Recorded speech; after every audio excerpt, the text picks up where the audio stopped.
So how do you evaluate a debate, whether one that you attended, one that you watched online? How do you evaluate it? When someone asks, do you think you won that debate? I often wonder exactly what they think winning a debate would involve. What are the parameters? What are the marks of winning or losing a debate? How do you analyze these things? Well, that's what I'd like to talk about today. This is the second time I've done this. We tried to do a dividing line a couple days ago while I was in Atlanta. I'm now in Mississippi, and have some more dialogues that I'm going to be doing and things like that. And unfortunately, just on the technical end, things just fell apart. And not only did we not broadcast it, but it didn't get recorded either. So I've already done this once, which is going to make it a little bit tougher, actually, because I'll be thinking, have I already said that? Because I know I said it once. And so I'll do my best. But we did a debate last Wednesday evening at the Atlanta Convention Center. It was a pre-conference debate for the G3 conference held there in Atlanta. Very large, very large conference. We had about 1,300 people in attendance in the hall, plus I don't know how many watching online. A very large number watching online, watching the live stream taking place. So it was well attended as far as that's concerned. But of course, these days, almost any event you do, you're recording it for future use online, as long as the internet remains free. And in fact, I often get questions from people, comments from people about debates that were done 10, 20, coming up pretty soon, 30 years will be one possibility. And so that's really why we do these debates, is to make sure that they're recorded well. And so you have to, as a debater, I have to have in mind, who am I debating for? I always have to keep in mind those television cameras are there and they are recording these. I guess we should call them video cameras. It's not so much television anymore, is it? But the video cameras are there, and they are recording this, and that is going to be really how the majority of people end up viewing this. And that's a bit of a problem, because you have a group of people in front of you. You have the individual you're debating. You want to proclaim truth, both to the person that you're debating as well as to the audience. The audience is going to vary depending on whether you're in the majority or minority, or it's always a mixed. It's almost always a mixed audience. I suppose sometimes it's not, but it's almost always a mixed audience. And that dynamic exists there live, that the people watching the video are not going to be able to see. They don't know who you've been talking to beforehand. They don't know anything about the mixture of the people in the audience, really. And interestingly enough, if someone's watching a debate 10 years later, they're very often not even aware of the influences, the things that have happened since then, that might color their interpretation of what's being said. So it's let's be honest, it's a situation that people in the past never faced, as to exactly how to accurately analyze an interaction. And of course, these days, there's so rarely much in the way of meaningful interaction in our society between two sides. Certainly not in the political realm. The things we call debates in politics are nothing but fashion shows. They're not actually debates. And so there are so few debates today that the vast majority of people are not taught in school how to analyze, how to think logically, how to put your emotions in abeyance and actually try to listen to both sides fairly. And so as a result, I will hear people commenting on debates, and I'm really lost as to how they came to the conclusions that they did as to what side did well or didn't do well, or even what the nature of the arguments were. In fact, most of the time when I hear people analyzing a debate, from my opinion, they didn't even understand what the central argument of the debate was. And if you don't see what that is, how can you accurately analyze it, especially if you're looking at things that the two debaters weren't even focused upon? So I'd like to look at the debate from Wednesday evening, and I'd like to utilize some of the occurrences and some of the argumentation presented by my opponent that evening, Trent Horn of Catholic Answers. And I'd especially like to look at the Christian response to this particular debate, and ask the question, as you have, and maybe some of you have seen some of the responses. I've only seen a few, but I've been troubled by what I've seen because I have yet to see one that actually focused upon the real issues of the debate. Sometimes when that happens, because the person just doesn't know how to analyze argumentation and things like that, sometimes it's due to bias. The vast majority of the time it's due to bias. Vast majority of the time. When I walk into a debate, I know that on one side over here, there are going to be people on my side. They're not going to hear a word the other guy has to say. On his side, there are going to be people who are not going to hear a word I have to say. And if they review the debate, it's going to be just, wow. Either way, on either side, a debate from someone who really isn't hearing what's being said is going to be problematic at best. I'm debating for the people in the middle who can hear both sides and that I can influence and that I can help and that I can assist. And their reviews should be more important to me. But even then, there's still the issue of how much do they really know about what the debate was supposed to be about. Some of you may recall a number of years ago, we had a moderator for some of the Roman Catholic debates on Long Island by the name of Bill Shishko. He's the pastor, was back then, I think he still is, the pastor of the Orthodox Presbyterian Church in Franklin Square, Long Island. And he would instruct the audience, look, take a 8.5 by 11 sheet of paper or 8.5 by 14. Someone told me recently they don't even make that size anymore, which I find strange. But anyways, take a piece of paper, put it landscape mode, draw a line down the middle of it, and as you listen to each side, write down the specific points that are being made on each side. And then when the other side gets their rebuttal period, mark off when they adequately respond to what that side said about this issue, that issue. If they don't deal with an issue, you circle that. That doesn't mean the other side automatically loses, but the question is, why didn't they deal with that? Did they consider it a non-issue? Did they consider it not to be relevant? Whatever it might be. But use a flow chart. Follow the arguments. Write these things down. Don't just sit back and go, oh, that guy, I feel this way about this guy. I feel this way about that guy. You're not going to be able to accurately analyze something if you do it in that way. And so I want to give some illustrations from the debate that was done on Wednesday evening. I don't have any audio or video. There were a number of comments that were made by Trent Horn that I think eventually he's going to wish he hadn't made those comments. At the end of the debate, when someone who believes in the Immaculate Conception, bodily assumption, papal infallibility, these kinds of things, when someone believes in that, tells an audience our theology needs to be based upon Scripture, when he's denying sola scriptura and then tries to use sola scriptura in the debate, we'll see how well that flies a little bit later on when debating topics that clearly are based upon some form of alleged oral tradition that really can't be traced back to the apostles by any stretch of the imagination. So we'll see how that goes. But don't have the recordings right now. So all I can do is go through some of the main texts that I presented from Scripture and say, this is what I said, and this was Mr. Horn's response.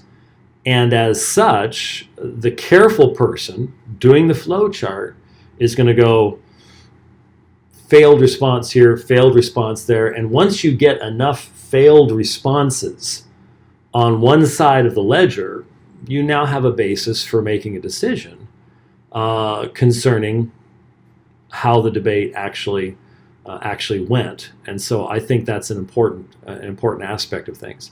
And so I'll try not to be overly long, but I think it is important to consider these things. And since this is fresh in my mind and fresh in other people's minds, and since certain comments have been made on the web, it would be useful to go, okay, such and such a person scored it this way. Why? Did they even make reference to this statement? Because there were a number of places that were key, though it was interesting that in talking especially with my supporters, people who would be naturally inclined to believe that I bettered my opponent, the thing that they found most interesting and most compelling was not what I found to be most interesting and compelling. For the majority of them, the thing that was mentioned to me over and over and over again was the first cross-examination, my cross-examination of Mr. Horn, which was pretty much focused upon one subject. And in fact, there were a bunch of things. I have my notebook from the debate here, and I have a bunch of things. You see these circles here. It says QA. These are points I wanted to bring up in the question and answers. See, there was one thing that I found somewhat odd, and that was Mr. Horn's debate was rather scripted. In other words, he took his computer to the podium each time and had stuff to use. I only have an opening presentation on my computer, and I don't see how I could have stuff for the rest of it, because that depends upon what the other person says and the interaction that we're having. And so I think the best way to do it is to, well, in fact, technically, you should only be asking questions about the subjects that have actually come up. And so that's why I derive my questions from the notes that I'm taking as the other person is speaking.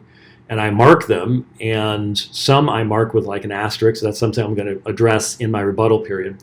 And sometimes QA with a circle around it, raise this issue in the question and answer period. And that way it stays on what's actually been said in the debate. If you don't do that, then the debate just grows and grows and grows, and you start addressing all sorts of things that can never be addressed meaningfully by the other side, because the time frames keep getting smaller and smaller. In a debate like that, no one ever feels like anything's actually been accomplished, because you're discussing completely different things by the end of the debate than you're supposed to be discussing at the beginning of the debate. If you don't derive your material live during the debate itself, then it's just going to keep getting wider and wider and wider. If both sides try to do that, it's going to stay on the subject. And that shows respect for the audience, because you're wanting to stay focused upon what's really why they're there and what they're supposed to be judging on as well. So I think that's important. But what I was saying was, in that first Q&A, there were a number of questions I never got to. And in fact, one of them that I saw later and went, wow, I never got to that. It's shocking. But the reason for that was that in that first Q&A, a lot of people sensed there was a real gotcha moment there, where Mr. Horn was struggling to try to express himself. And there was a point where he started to stumble and stammer a bit. And I think it's because he saw the end result of the position he was taking. Specifically, I was honestly asking him questions because I couldn't tell what it was he was saying. What it was there are Roman Catholics. There have been all sorts of different views amongst Roman Catholics, between Dominicans, Franciscans, Augustinians, Jesuits, blah, blah, blah, blah, about issues like predestination, election, the nature of these things, foreknowledge, all that kind of thing. And there are some Roman Catholics who take the view that that God elects a certain people, and then there's a subset of the elect that receive the gift of perseverance, but not all the elect do. So this means you have true Christians who are not given the gift of perseverance, and they can lose their salvation. I mentioned that in maybe for like 5-6 seconds in my opening statement. So we'll deal with that if it comes up. His opening statement, he never gave any indication that that's what he believed. But then in the rebuttal, he made a statement that made it sound like that is exactly what he was saying. And the only way to address this subject is to know which one is which, to know what position he's taking. So I was pressing him in the first cross-examination.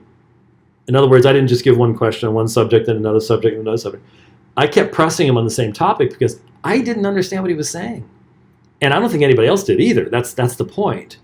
And a lot of people interpreted that as a gotcha.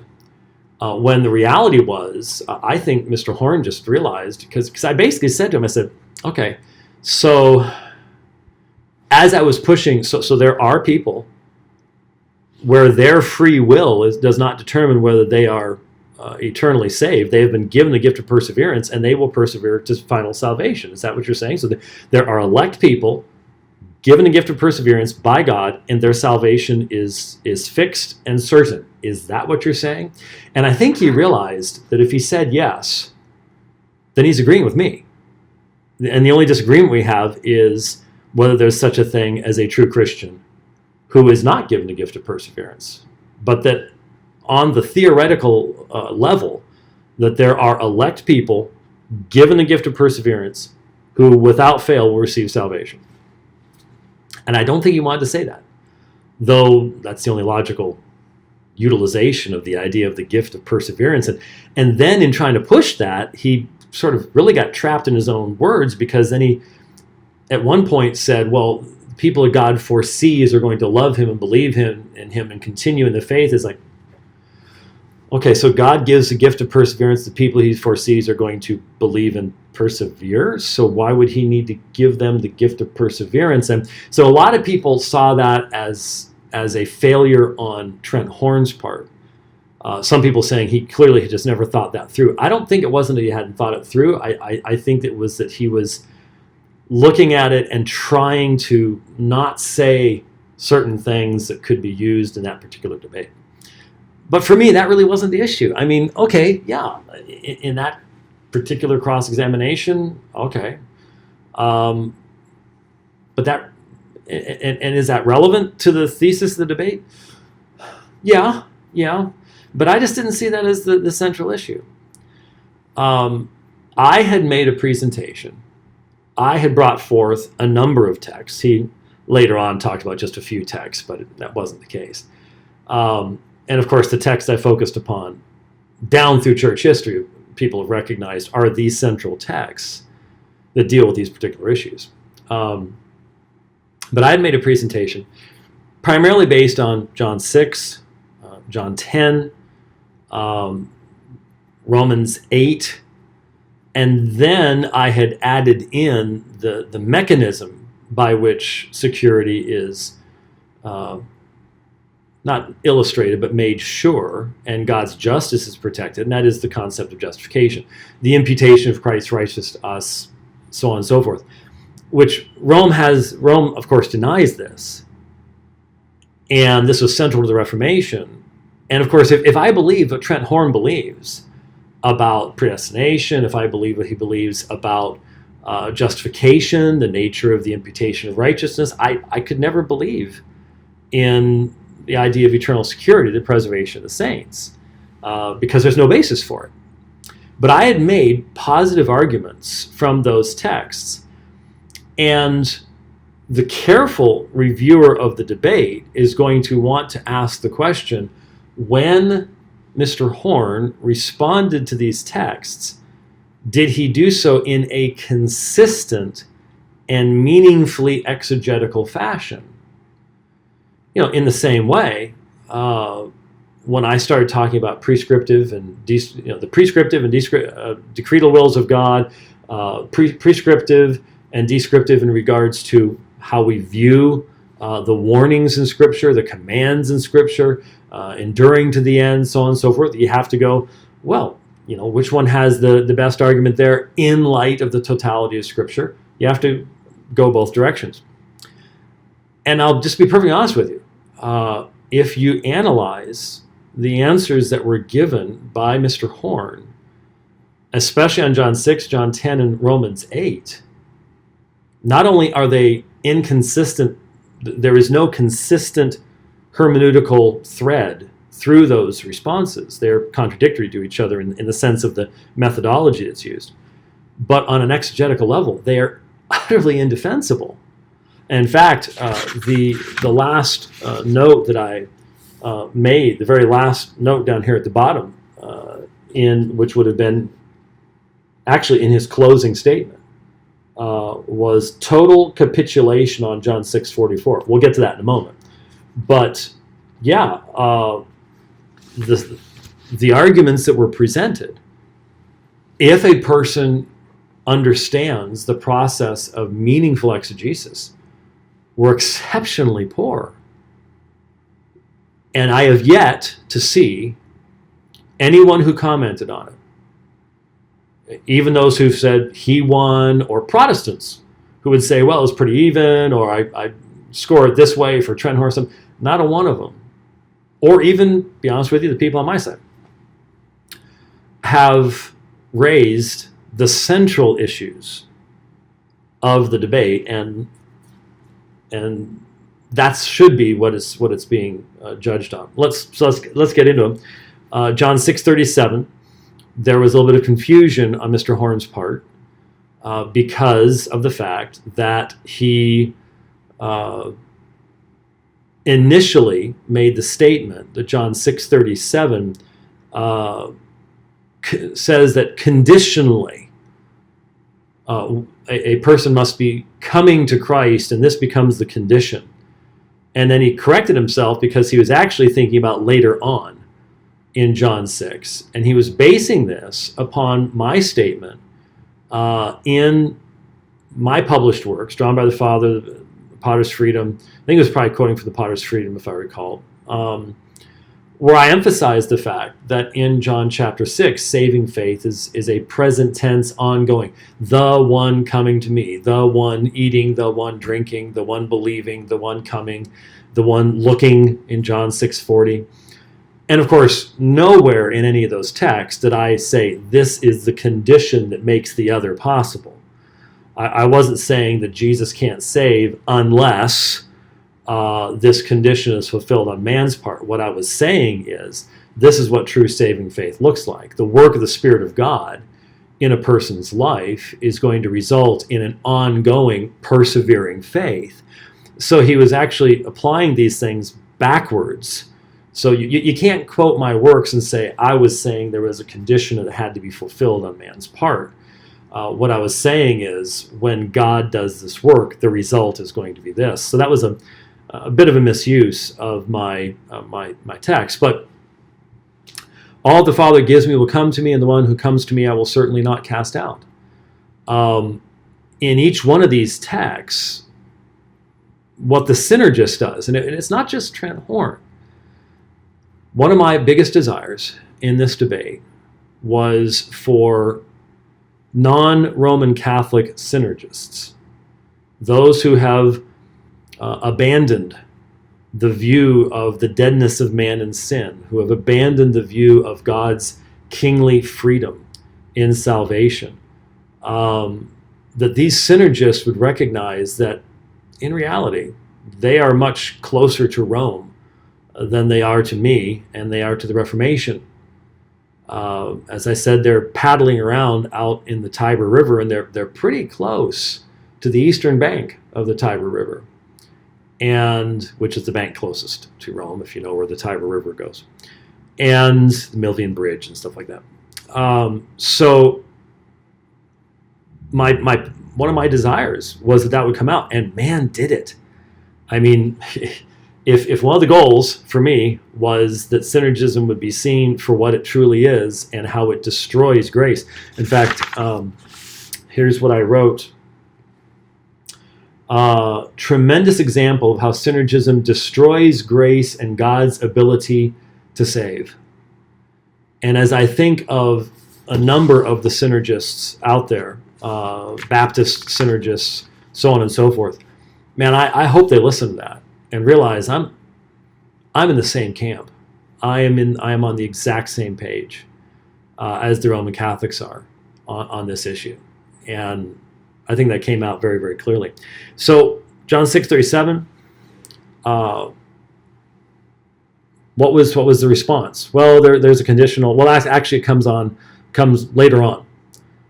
There really wasn't any meaningful response. John 6:37. Instead, he moved to John 6:39, where and this was again how any non-Roman Catholic could hear this explanation and not immediately put a big, huge red check mark on their flow sheet that says failed response, incoherent position, major category error, et cetera, et cetera, et cetera. I can't begin to understand, because this was bad. Remember what happened? Well, remember if you didn't, obviously if you haven't heard it yet. But again, I was told at one point there were 20,000 people on the website that it was being streamed from. So a lot of people must have seen it. Thousands of people at the very minimum have seen the debate already. The position that was offered by Mr. Horn to these, remember, Jesus says, I've come down out of heaven not to do my own will, but the will of him who sent me. This is the will of him who sent me, that of all that he has given me, I lose none of it, but raise it up on the last day. And I had pointed out, the Son always does the will of the Father. The Son, it can never cross our mind that the Son would fail to do the will of the Father. That the Son always does what is pleasing to the Father, according to John chapter 8, as I recall. And so I had made the argument that this is a specific will regarding a specific people, that the neuter pronoun is used here because it's wrapping up all these individuals into one group, the elect given by the Father to the Son. And so how do you respond to that? Well, Trent Horn's response was to say, God's will is not always done. And it's God's will for the elect to never commit adultery, and yet the elect commit adultery. Now, I just want you to think about that for a second. I want you to consider what's actually being said there. Paralleling the non-perfected elect and their sins and their imperfect fulfillment of the prescriptive will of God. And at one point I pointed out that he was conflating the prescriptive and decretal wills of God, but we never got to expand upon that. And by the way, that's why I felt that this subject, which by the way he demanded to do, we didn't suggest this subject. We wanted justification, sola scriptura, something along those lines. He insisted this is the only subject he would address. I think this subject is the end of a number of previous theological explorations and conclusions. And so if you just do this and you don't discuss all the rest of that, you're never really going to come to a conclusion, because all these other things, you're never going to have enough time to develop them. And so we didn't get a chance to talk about what the difference between the prescriptive and decretal will of God is. In other words, when God says in his law, thou shalt not murder, and yet clearly in the decree of God, the death of Jesus Christ is a part of that decree. You shall not steal, which includes slavery, selling someone, kidnapping, things like that. And yet in Genesis 50, Joseph recognizes that his own being sold into slavery was a part of God's will. The decretal will, the prescriptive will. Didn't even get a chance to expand upon that. And yet he conflated them all the time. And he's doing so here in John 6:39, but in an amazing, amazing way. I mean, think about what's being said when you say, well, God's will is not always done. The elect sometimes sin, and it's God's desire that they not sin. So he changes the will of the Father for the Son in the salvation of God's people into something that's parallel with a desire on God's part in regards to sinful men. Can anyone really accept that? Can anyone really accept that the Son's fulfillment of the will of the Father, the very reason the Father sends him down from heaven, is just a desire that may or may not happen? Seriously?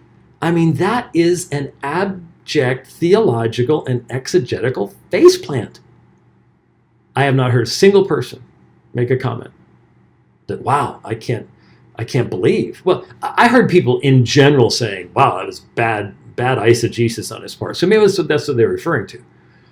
But the critics haven't seen a word. And if you've criticized that debate and you have not noted that, I can't even take you seriously. I mean, that was central. It was central to my presentation. And so I'm the one carrying the positive burden of proving this. And my exegesis on this text was not even touched. And in fact, the attempt was extremely damaging to the other side.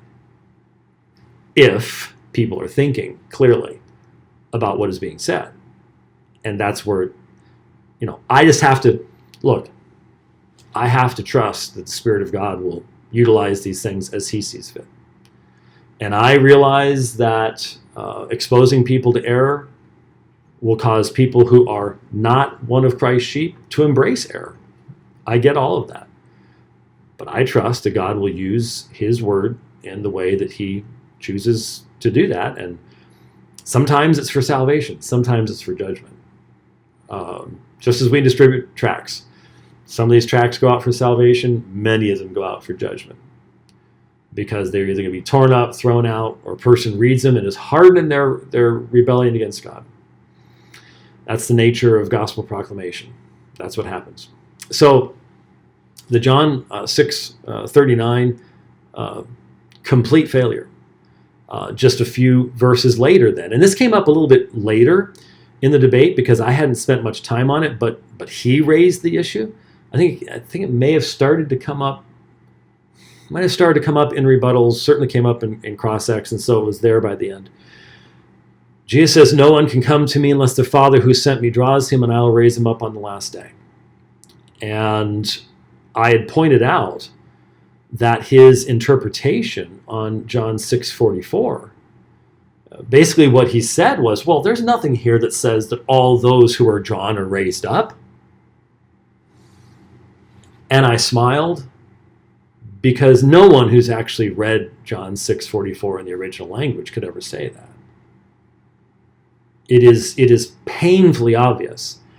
Ha pempsas me helkuse auton, the one who sent me draws him.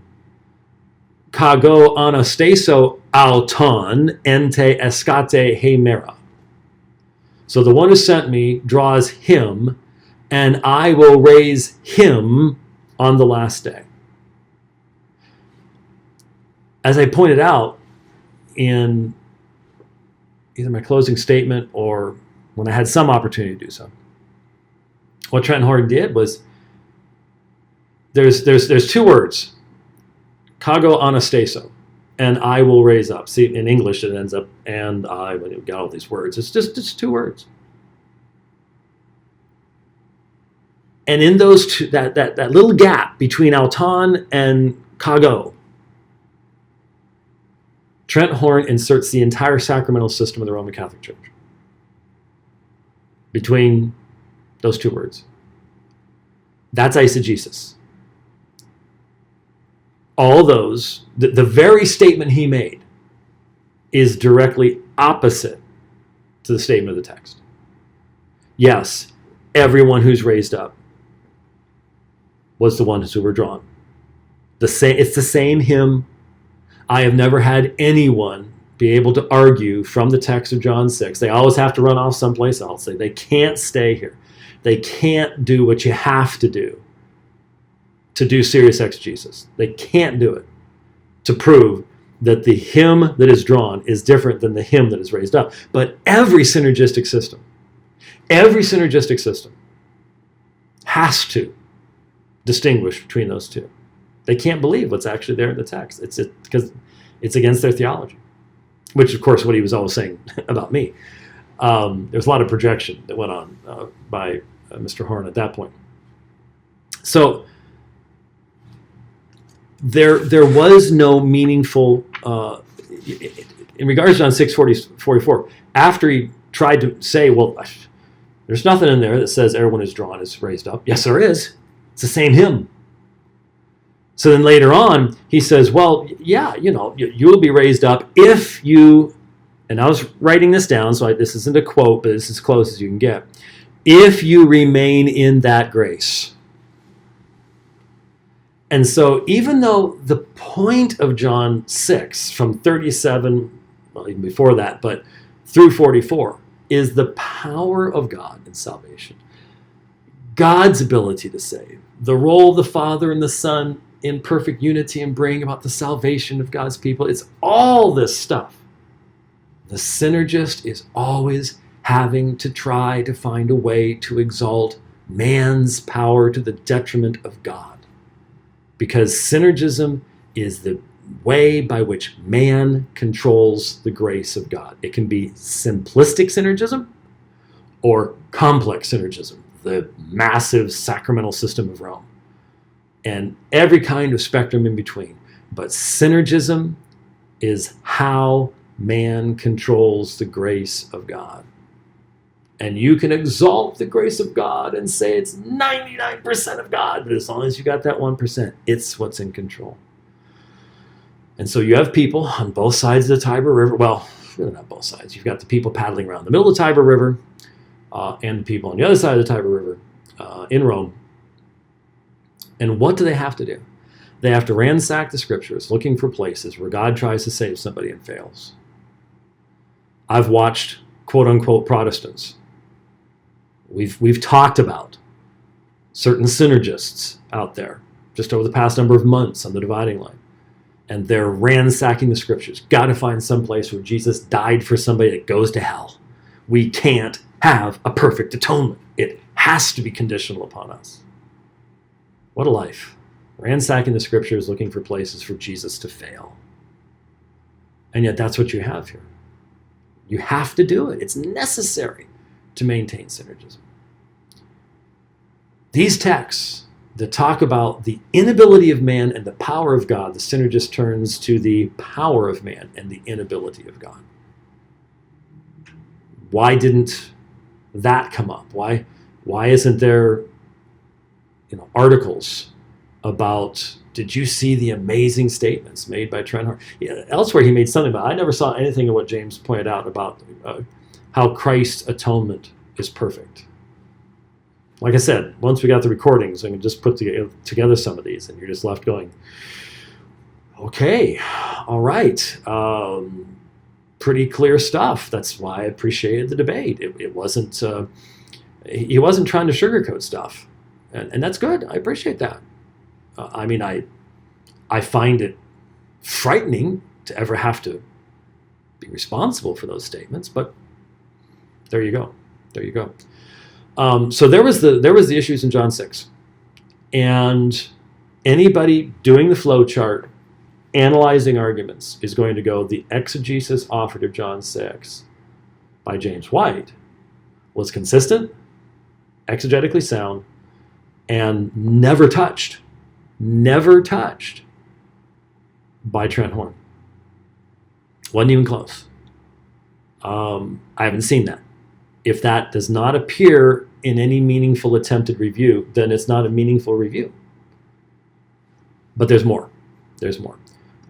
John chapter 10, verse 27, my sheep hear my voice, I know them, and they follow me. I cannot believe I did not ask the question. Mainly because, I've never done a perfect debate. I didn't do good time control in the second cross-ex. I completely lost track of the time. Though it was right there, I could have glanced at it. I completely lost track of time in the second cross-ex because one of the key questions I wanted to ask Trent Horn was based on this text. And I had already raised it in citing John chapter 10. But I wanted to ask him, how is it, in light of the personal reciprocal knowledge of the shepherd and the sheep? My sheep hear my voice, I know them, they follow me. Earlier in John 10, they know me, I know them, so on and so forth. In light of that, how can Jesus say to those that he casts away in Matthew chapter 25, who even said, Lord, Lord, did we not do all these things in your name? How can he say to them, I never knew you? I wanted I think that's an excellent question that will bring light to the presuppositions that are being presented by the other side. And I didn't get to it, and that's my fault. That was bad time management on my part. My sheep hear my voice, I know them and they follow me, and I give eternal life to them, and they will never perish, and no one will snatch them out of my hand. My Father who has given to me is greater than all, and no one is able to snatch them out of the Father's hand. And then, of course, I and the Father are one.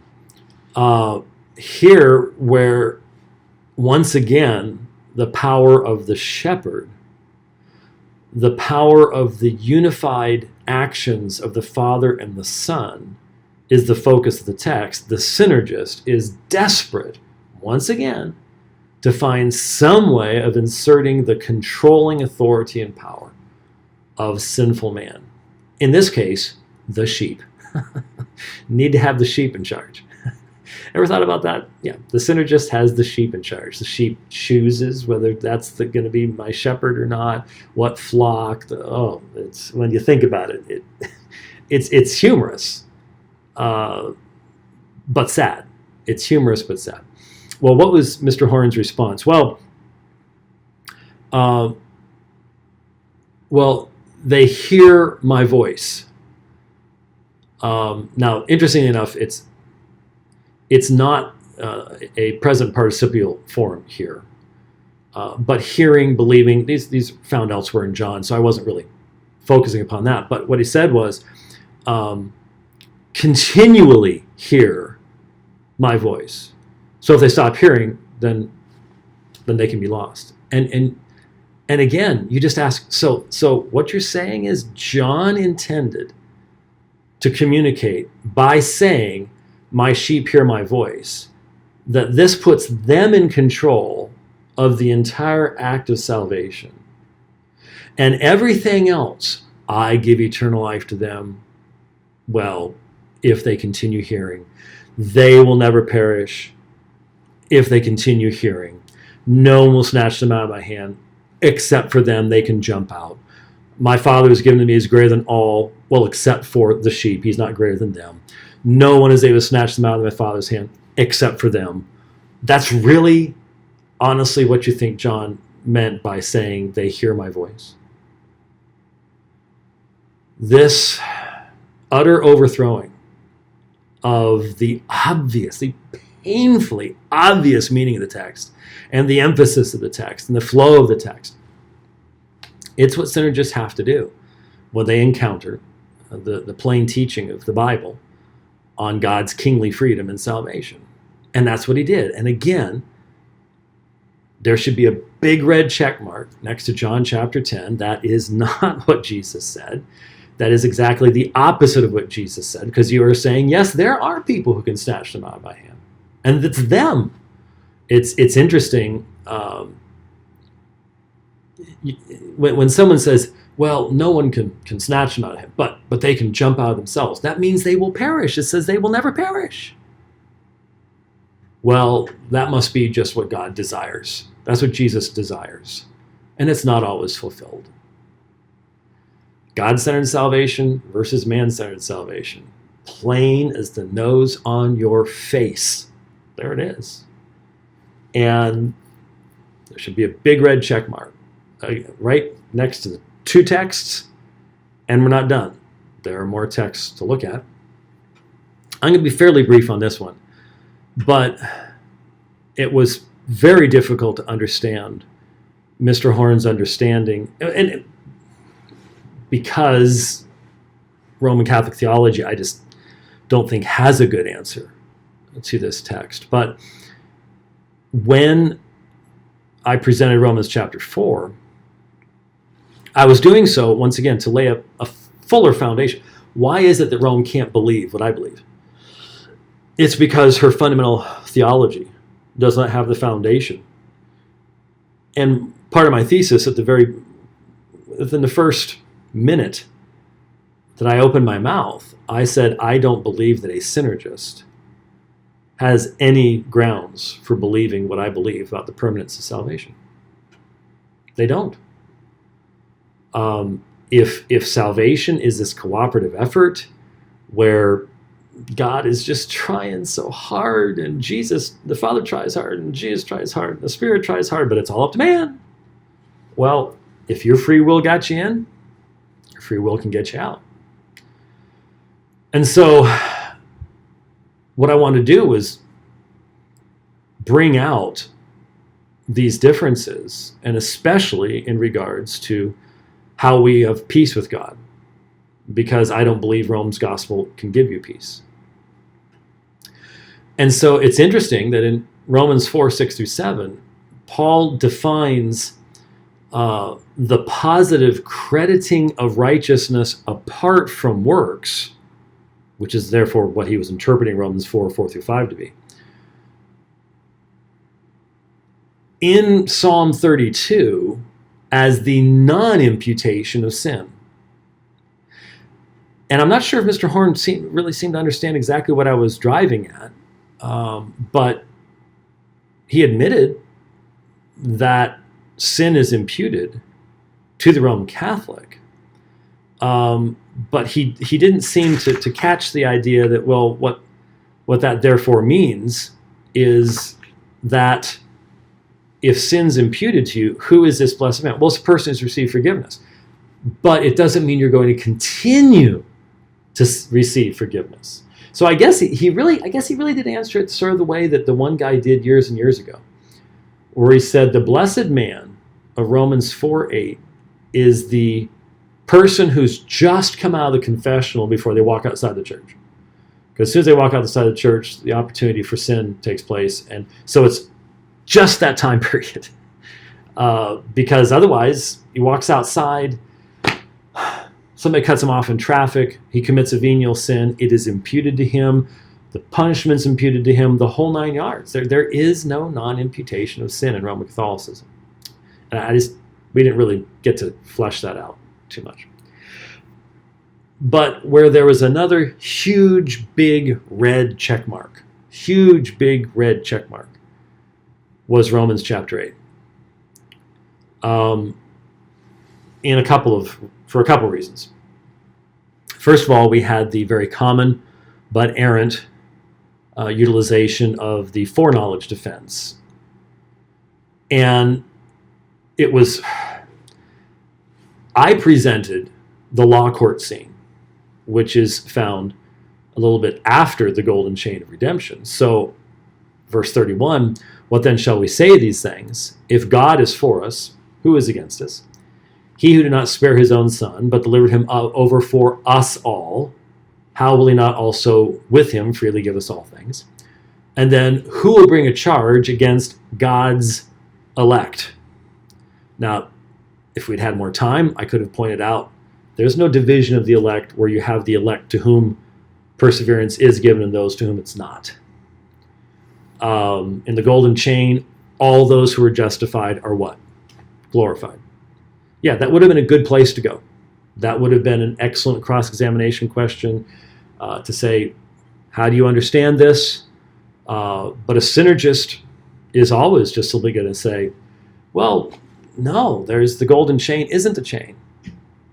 And that's whether you're Roman Catholic or not. Isn't that exactly what Southern Baptist traditionalists do? They break the golden chain too. No one can allow that chain to stand who's a synergist, because... And so how did he do it? Well, I was presenting the law court thing. Back to Trent Horn.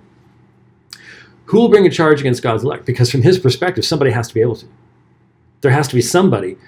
If you are redeemed, you're regenerated, someone has to be able to successfully bring a charge against you for you to then be lost and condemned, right?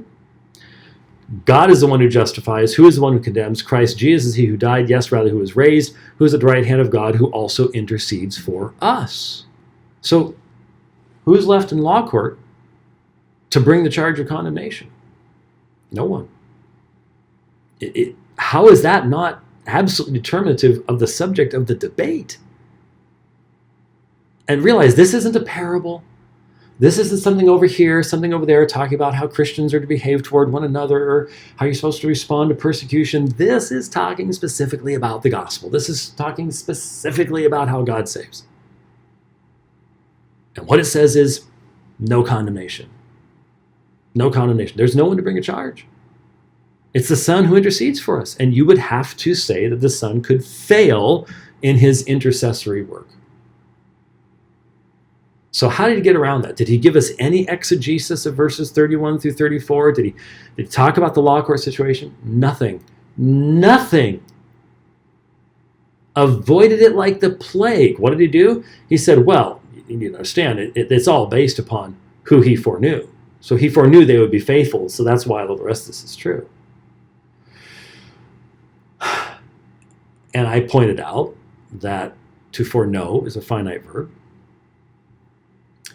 And when God does it, that he's not foreknowing actions. It's not God looking down the corridors of time, seeing what people will do.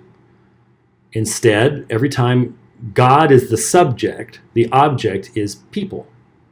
Christ, Israel, or the elect, not the actions of those people. They treat the verb as if it's a noun, and it's not. It's a finite verb. It's something God does. And so he, without establishing it, and while ignoring, and the thing is, he quoted from the Potter's Freedom. That argument's in there. So skipping over that, misrepresenting the finite verb, and then just assuming that that somehow is relevant to the actual application of verses 31 through 34, which demonstrate plainly that there's no one to bring a charge against God's elect. Big red check mark. Failed response at that point. Now, given that that now constitutes the large majority of my presentation, and the exegetical responses were non-responsive,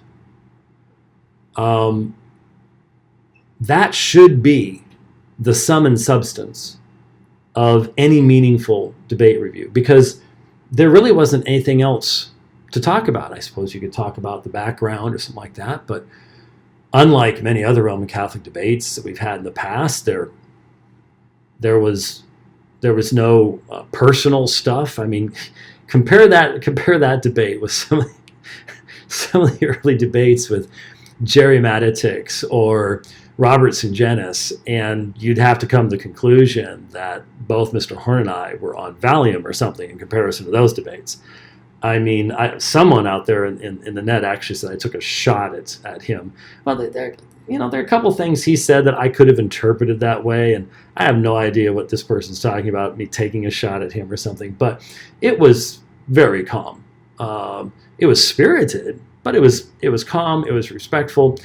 There wasn't, there weren't any timing errors or confusions about whose turn it was, and nobody interrupted it. There wasn't anything else really to talk about. If you're going to talk about that debate, the only thing to talk about other than my bow tie, I suppose, or how maybe I glisten under the lights or something. I mean, for some people, that's about as deep as they get, I suppose. The only thing to really talk about is the substance of the debate. And that requires you to have listened carefully and written down what he said, and then gone to the text and said, is that really what's being presented? And my concern, there was one other, let me just mention really quickly, there was one other, and again, it just clearly demonstrated how close bosom buddies the synergists are, whether Roman Catholic or non-Roman Catholic. And what I'm referring to was the use of John 17:12, where, again, the desperate need on the part of the synergists to find a place where Jesus fails. But you know what? Using Judas as your example is really bad. John 17:12, lost none of them except for the son of perdition, that the scriptures might be fulfilled. Do you really want to parallel the son of perdition, prophesied in scripture, central role in bringing about redemption, as your basis for saying that someone can lose their salvation? Don't you think there's something special about him, something sort of unique? I mean, there was only one betrayal. There was only one crucifixion. There was only one prophecy of that happening. And so you really want to try to generalize that into something? Again, that should be a big red, are you kidding me, check mark right there. But again, when I heard him saying that, I couldn't help but smile, because that's the kind of argumentation you get from your plain old synergist out in the Tiber River. So, analyzing debates, analyzing what really happened. You have to lay aside, look, we all know the illustration of the Nixon-Kennedy debate, right? If you haven't heard about it before, very briefly, when presidential debates started, and they actually go back, but as far as nationally televised and broadcast and stuff like that, and it sort of has become the tradition we have now, which are not debates. When Nixon and Kennedy first debated, studies have shown very clearly that the people who listened on the radio believed that Nixon won quite handily. Same studies showed that people who watched it believed Kennedy won quite handily. Now, how can that be?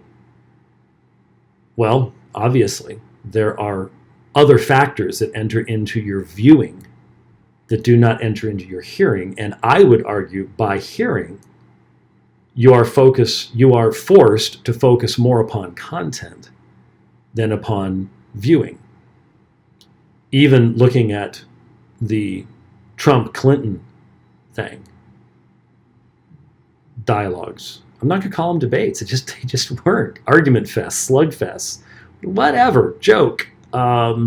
Looking at those, people were talking about the color of Mrs. Clinton's outfit and how Trump was standing and facial expressions.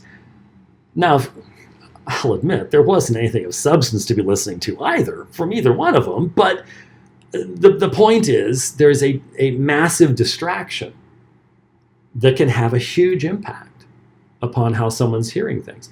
As Christians, as people of truth, we should be disciplined. Disciplined to hear what someone is saying and to analyze it fairly, whichever side we're on. I've yet to see that. Maybe once the videos come out, there will be some good reviews that focus in upon those things. Certainly, like I said, there are a number of statements that I want to actually play them, not just to say, did you hear that Trent Horn said this? I want to actually play them. I want to be able to document that fairly clearly. And that's certainly something we will do in the future. But when you analyze the debate, these are the things to be looking at. And I would encourage folks to utilize that in whatever format, whatever debate you might be looking at. So I hope that's useful to you. As I said, more of a debate review once the videos become available. Other debates upcoming, exciting debates upcoming. But hopefully this has been useful to you. I appreciate your time. Thank you, and God bless.